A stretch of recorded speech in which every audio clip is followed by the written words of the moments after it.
Assalamualaikum warahmatullahi wabarakatuh.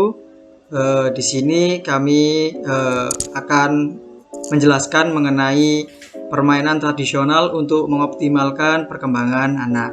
Sebelum itu, kami berterima kasih kepada pihak UMSIDA atau yang lebih tepatnya Fakultas FIP dan juga panitianya, yang dimana telah mengadakan lomba PKM Championship ini, yang dimana untuk bertujuan mengembangkan potensi kreativitas pada setiap masing-masing mahasiswa yang ada.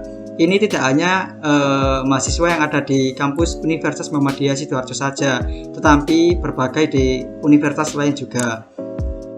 Tidak hanya itu, kami berterima kasih kepada Ibu Zaki Nur Fahmawati MPSI Psikolog selaku dosen pembimbing kami, di mana beliau yang telah membimbing mulai penyusunan proposal hingga pembuatan video ini.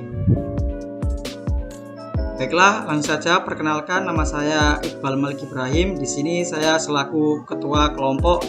Saya Kevin Mesro Divta sebagai anggota. Saya Yumna Fadila Rifda sebagai anggota. Baik, kemudian di sini saya akan menjelaskan mengenai permasalahan yang terjadi di era modern saat ini. Teknologi telah menjadi kebutuhan pokok pada manusia karena menawarkan kemudahan dalam beraktivitas seperti bekerja, belajar, menonton film, dan masih banyak lagi. Apalagi di masa pandemi seperti saat ini, di mana kita tidak diperbolehkan beraktivitas di luar rumah. Pembatasan aktivitas seperti ini yang memaksakan kita untuk mengandalkan teknologi dalam melakukan kegiatan yang biasanya dilakukan di dunia nyata. Teknologi yang banyak dikenal luas oleh semua kalangan, salah satunya ialah gadget. Gadget sangat berpengaruh dalam kehidupan manusia karena dapat mempermudah setiap kegiatan serta mempersingkat waktu dalam mengerjakan sesuatu. Gadget ini tidak hanya dibutuhkan oleh orang dewasa saja, namun juga oleh anak-anak. Apalagi dalam kondisi pandemik saat ini, anak-anak tidak lagi sekolah secara luring, sehingga hampir seluruh aktivitas belajarnya dilakukan secara daring. Pada sisi yang positif, gadget banyak menunjang anak-anak dalam belajar. Namun pada sisi yang lain, anak-anak yang juga rentan menggunakan gadget untuk keperluan lain seperti bermain game, melihat YouTube, atau aktivitas lain yang tidak ada kaitannya dengan kegiatan belajar.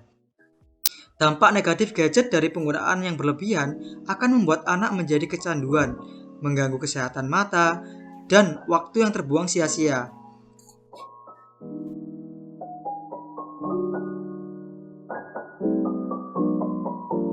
Pada dasarnya, aktivitas anak-anak bersama gadget dapat digantikan dengan aktivitas yang lain. Salah satunya adalah dengan melakukan permainan tradisional. Berbeda dengan gadget, banyak penelitian telah membuktikan bahwa permainan tradisional memiliki banyak manfaat yang didapatkan secara tidak sadar. Permainan tradisional ini dapat meningkatkan perkembangan kognitif, psikomotor, dan afektif pada anak. Di sini terdapat rumusan permasalahan. Yang pertama, bagaimana keterkaitan permainan tradisional dengan perkembangan kognitif, psikomotorik, dan afektif pada anak. Kemudian yang kedua, apa saja permainan tradisional yang efektif untuk dimainkan pada era modern dan dalam situasi pandemi saat ini. Berdasarkan permasalahan yang ada, dikatakan bahwa permainan tradisional dapat mengoptimalkan perkembangan anak. Berikut terdapat aspek-aspek dalam meningkatkan perkembangan anak melalui permainan tradisional. Yang pertama ada aspek kognitif. Pada saat anak-anak bermain permainan tradisional, mereka tidak hanya belajar sesuatu yang baru, tetapi mereka belajar untuk berlatih dan mengkonsolidasikan keterampilan yang baru diperolehnya. Hal tersebut menunjukkan bahwa permainan tradisional mendukung dan mengembangkan kognisi anak melalui kreativitas, pemecahan masalah, pemikiran abstrak, penguasaan konsep baru, dan keterampilan sosial. Yang kedua, ada aspek psikomotorik, yang dimana pada saat anak bermain permainan tradisional, anak akan melakukan kegiatan fisik motorik yang dapat merangsang perkembangan motorik kasar dan motorik halus. Tak hanya itu, anak juga akan mendapatkan sistem keseimbangan, seperti pada saat anak melompat, berlari, berdiri dengan satu kaki, ataupun berayun. anak memiliki kesempatan untuk melihat dari jarak jauh yang melibatkan koordinasi tangan dan mata saat memainkan suatu permainan tradisional yang menuntut adanya koordinasi tangan dan mata dengan baik. Bermain permainan tradisional juga membuat anak merasa percaya diri, aman, dan yakin secara fisik. Yang ketiga, ada aspek afektif. Permainan tradisional hampir selalu dilakukan dengan orang lain, sehingga saat melakukannya, anak juga akan berinteraksi dengan orang lain, baik teman sebaya, orang dewasa, atau lingkungan. Pada saat itulah anak berkesempatan mengenal aturan sosial dan mempraktekannya dalam interaksinya. Hal ini akan mendorong anak belajar menghadapi perasaan-perasaan dan perilaku teman mainnya yang beragam. Mereka akan belajar berunding, menyelesaikan konflik, dan bahkan berkompetisi dengan suportif dalam memainkan permainan tradisional. Terdapat jenis-jenis permainan tradisional yang efektif untuk meningkatkan perkembangan anak, yang dimana bisa dilakukan saat kondisi pandemi seperti saat ini. Yang pertama ada engklek. Permainan engklek ini salah satu jenis permainan tradisional yang menggunakan benda dan hitungan. Jadi permainan ini memerlukan kesepakatan peraturan-peraturan permainan yang harus dipatuhi oleh pemain selama permainan. Permainan ini tidak hanya mengembangkan kemampuan kognitif, tetapi juga mengembangkan kedisiplinan anak. Yang kedua ada bekelan. Bekelan ini juga salah satu permainan tradisional yang dapat melatih kemampuan anak dalam berkonsentrasi, penyusunan strategi, dan pengambilan keputusan dengan baik menggunakan media bola dan biji bekelan. Dalam memainkannya, anak akan membutuhkan konsentrasi saat menangkap bola yang akan dilemparkannya. Ketika akan mengambil biji bekel, anak juga harus menentukan strategi agar biji bekel bisa diambil, dikembalikan, dan disusun hingga memenangkan permainannya. Yang ketiga ada nekeran atau bermain bola kelereng.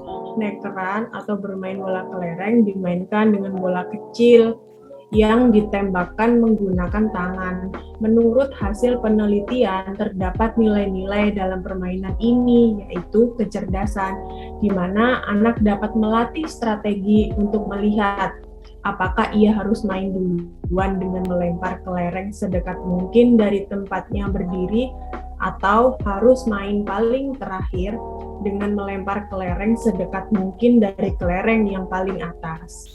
Yang keempat ada ular tangga. Permainan ular tangga juga biasa dimainkan oleh anak-anak dan dijadikan sebagai media edukasi. Konsep permainan ini yaitu dimainkan oleh 2 orang atau lebih dengan melempar dadu. Di permainan ini juga ada gambar ular dan tangga, yang dimana jika anak mendapatkan tangga, berarti ia harus naik sesuai dengan tangga tersebut. Dan jika anak mendapatkan ekor ular, maka anak harus turun hingga kepala ular tersebut. Nah, untuk proses yang digunakan dalam penelitian kami yaitu literature review, yang dimana dalam menyelesaikan proposal mendapatkan informasi dari beberapa studi yang mencakup beberapa ringkasan dari literatur penelitian yang terdahulu. Nah, kemudian dari hasil jurnal tersebut, kami telah dapatkan bahwa permainan tradisional dapat meningkatkan perkembangan anak, terutama pada aspek psikomotor, kognitif, dan afektif. Kemudian penelitian menurut Rukoyah tentang engkle, bahwa permainan karpet engkle yang merupakan aktivitas motorik dalam meningkatkan keseimbangan tubuh anak tergolong sangat baik dengan nilai rata-rata 4,2 dan presentasi sebesar 81% yang tergolong sangat baik dalam uji validitas. Kemudian ada penelitian dari Fadilah 2018 juga mengatakan bahwa media permainan engkle pada materi pemanasan global dapat meningkatkan hasil belajar siswa yang terbukti dengan perbedaan nilai pretest dan post-test yang signifikan sebesar 0,05 atau tingkat kepercayaannya 95%. Kemudian pada permainan yang kedua yaitu permainan bekel, menurut Cahyono pada tahun 2016 bahwa permainan bekel pada kelompok APAUD Brilian Sumberjo Sanakulon Kecamatan Sanakulon, Kabupaten Blitar dapat meningkatkan kemampuan sosial emosional pada anak. Kemudian yang kedua, menurut Badru pada tahun 2020 juga dikatakan permainan bekel mampu mengembangkan kedisiplinan anak dan konsentrasi anak. Karena dalam permainan itu terdapat peraturan dan tahapan yang dapat membuat anak menjadi disiplin dan dapat melatih konsentrasi anak. Kemudian yang ketiga, menurut Akhadah pada tahun 2016 bahwa permainan bola bekel dapat meningkatkan kemampuan berbicara pada anak yang dimana pada siklus pertama dalam kategori yang cukup, sedangkan pada siklus kedua anak mengalami peningkatan yang signifikan. Yang selanjutnya mengenai nekeran. Menurut Mei tahun 2020 mengatakan bahwa permainan kelereng atau nekeran dapat meningkatkan konsep pemahaman perkalian pada siswa. Sedangkan menurut Ulil tahun 2018, media kelereng dapat mengembangkan motorik halus dalam mengkoordinasikan mata dan tangan melalui kegiatan melukis, yang dimana terbukti dengan 13 anak memperoleh skor total 32 poin dalam prediksi dengan rata-rata 2,46. Dan pada kegiatan post-test, skor total yang diperoleh 13 anak tersebut yaitu 47 dengan rata-rata 3,61. Kemudian ular tangga. Menurut Hati 2018 bahwa permainan ular tangga bisa mengembangkan keterampilan sosial dan emosi pada anak, yang dimana permainan ini bisa menstimulasi anak dalam mengembangkan kerjasama dalam tim, yaitu pada proses pembelajaran di kelas, saling berinteraksi secara positif, membantu siswa menyesuaikan diri, dapat mengkondisikan siswa dalam mengontrol diri, menaati aturan, menghargai pendapat orang lain, serta mengembangkan sikap empati terhadap teman. Kemudian menurut penelitian Supriyanti 2018 bahwa penelitian terdapat pengaruh terhadap penggunaan permainan ular tangga dalam menghadapi tantrum anak. Anak yang tantrum merupakan anak yang tidak dapat mengontrol emosinya dan seringkali meledak-ledak. Dengan permainan tradisional ular tangga, anak akan dikenalkan dengan angka, menghitung, melatih kesabaran anak dalam teknik permainan yang harus dilakukan. Kemudian dapat menerima kekalahan serta tidak sombong ketika ia menang. Jadi kesimpulannya, permainan tradisional engkle, bekelan, ular tangga, dan nekeran bisa meningkatkan kognitif, psikomotorik, dan afektif pada anak. Sedangkan anak yang menggunakan gadget sebagai hiburan memiliki dampak negatif, yaitu mempengaruhi kinerja otak, menghambat kemampuan berbicara, dan sulit dalam mengekspresikan pikirannya. Menurunnya kesehatan terutama pada mata, serta dapat menghilangkan ketertarikan aktivitas yang berada di luar rumah, seperti ketertarikan sosialnya itu mulai berkurang. Jadi bapak-bapak dan ibu-ibu atau adik-adik yang sudah menonton video ini dapat lihat bukan dampak negatif yang diperoleh melalui bermain gadget yang berlebihan dan juga manfaat dari permainan tradisional. Nah, bisa dilihat kan perbedaannya gimana? Main gadget sih sah-sah saja, teman-teman. Tapi harus ingat, kita di Indonesia ini masih memiliki banyak sekali kekayaan budaya seperti permainan tradisional. Teman-teman bisa mencoba permainan tradisional ini. Sebelum saya akhiri, mohon maaf bila ada salah kata atau perbuatan. Wassalamualaikum warahmatullahi wabarakatuh.